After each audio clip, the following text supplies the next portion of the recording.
Welcome back. Break के बाद अहम खबर देंगे। जासूसी और साजिश, भारत का खुफिया चेहरा एक बार फिर बेनकाब हुआ है। इराक में मुकीम भारतीय शहरी इसराइल के लिए जासूसी करने लगे हैं। दोहा यूनिवर्सिटी के असिस्टेंट प्रोफेसर महानंद सिविलिम ने कहा कि इराक में मुख्तलिफ शोबों में 15 लाख भारतीय काम कर रहे हैं। इराक भारत को एक दोस्त मुल्क समझता रहा है। भारत ने इसराइली असलहा हासिल करने के लिए खुफिया ताउन किया।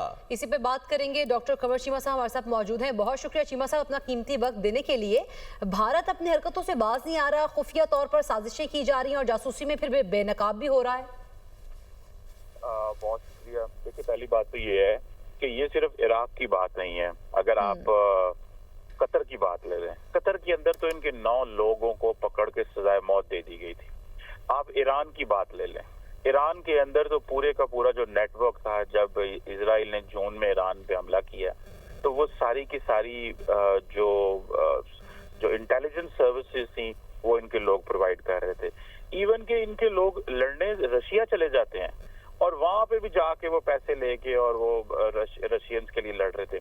तो समझ नहीं आ रही कि ईरान जो मुस्लिम वर्ल्ड को इंडिया के साथ जो अपने ताल्लुकात हैं वो बहुत अच्छे करने चाहिए, लेकिन इन ताल्लुकात को रिविजिट करें कि इंडियंस जो हैं वो इंटेलिजेंस इजराइल को क्यों प्रोवाइड करते हैं। आप मिसाल के तौर पे देखें कि जब कतर की गवर्नमेंट ने 9 लोगों को सजाए मौत दी तो नरेंद्र मोदी ने जाके माफी भी मांगी और स्पेशली रिक्वेस्ट की कि हमारे बंदों को माफ कर दें, आइंदा ऐसी चीज नहीं होगी। और कतर के अमीर ने जेनरोसिटी दिखाई और उन 9 नेवी के लोगों को, मतलब वो आम लोग नहीं थे, अनपढ़ लोग नहीं थे, उनकी नेवी के लोग थे और उनके मुल्क में जाके जॉब कर रहे थे और कतर के इंटरेस्ट के खिलाफ, अब इराक के इंटरेस्ट के खिलाफ, ईरान के इंटरेस्ट के खिलाफ काम कर रहे हैं। तो सवाल ये पैदा होता है, और आपको पता है ईरान ने हाल ही में कुछ अर्सा पहले जो वीजा ऑन अराइवल था इंडिया का वो खत्म कर दिया। पहले तो वो ईरान ये समझता था कि हमारी इनके साथ इकोनॉमिक पार्टनरशिप अच्छी होगी तो हम इंडियंस को अलाउ करते हैं कि वो ईरान के अंदर जस्ट आए तो ऑन बॉर्डर के ऊपर ही वीजा दे दीजिए, एयरपोर्ट पे वीजा दे दिया जाएगा। वो ईरान को कैंसिल करना पड़ा बिकॉज उनको पता चला कि उनकी तो सिक्योरिटी कॉम्प्रोमाइज हो गई है। ये और भी हमारे जो मिडिल ईस्ट के दोस्त ममालिक हैं उन सबको इस चीज को स्टडी करना चाहिए कि जितना ज्यादा आप ईरान को, इंडिया को पेनिट्रेट करेगा मिडिल ईस्ट के अंदर, वो क्योंकि इंडिया की जो लॉयल्टी है वो इजराइल के साथ है। इंडिया ये समझता है कि जितना ज्यादा हम इजराइल के करीब रहेंगे उतना ज्यादा हम मुसलमान मुल्कों को डरा सकते हैं। और क्योंकि वो इंडिया जो है वो मुसलसल एक ही चीज लगा हुआ है कि जनाब जो इजराइल की बर्बरियत गजा के ऊपर थी, ऐसे ही हमें बर्बरियत कश्मीरियों के ऊपर करनी चाहिए। तो मुझे लगता है कि ये जो इराक में हुआ है, ये जो बाकी अरब मुल्कों के अंदर हो रहा है, इस पे अरब मुल्कों को अपने ताल्लुकात को रिविजिट करना चाहिए, दोबारा सोचना चाहिए कि जो ताल्लुकात बनाना है वो जरूर बनाएं, इकोनॉमिक रिलेशन जरूर बनाएं, लेकिन अपनी सॉवरेनिटी तो कॉम्प्रोमाइज ना होने दें।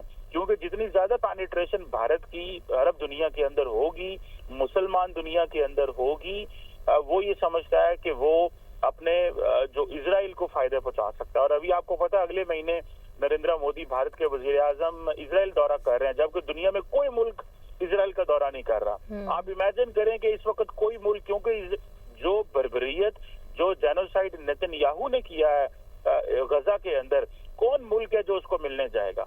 इवन के वेस्टर्न वर्ल्ड जो है वो कहती है कि अगर नेतन्याहू ने हमारी एयर स्पेस क्रॉस की तो हम उसका जहाज नीचे उतार के उसको गिरफ्तार कर लेंगे, लेकिन नरेंद्र मोदी उस जेनोसाइड करने वाले शख्स को मिलने जा रहा है अगले महीने। उस शख्स को मिलने जा रहा है जिससे पूरी दुनिया नफरत करती है यकीनन, और उसके हाथ जो है कई हजार लोगों के कत्ल से रंगे हैं। आप हमारे साथ ही रहेगा। डॉक्टर कमर चीमा साहब, अफगानिस्तान में तालिबान का खवातीन के खिलाफ क्रैकडाउन, साबिक बरतानवी वज़ीर आज़म गॉर्डन ब्राउन ने तालिबान के खवातीन और बच्चियों के खिलाफ इक़दामात को नाकाम पॉलिसियों का नतीजा करार दे दिया। इसी पर मज़ीद तजिया लेने के लिए डॉक्टर कमर चीमा साहब ही हमारे साथ मौजूद हैं। डॉक्टर साहब, इस बारे में आप किस तरह से देख रहे हैं जो अफगानिस्तान में खवातीन पर पाबंदियाँ आयद की गई हैं, ना वो कहीं आ जा सकती हैं, ना कोई काम कर सकती हैं, सिर्फ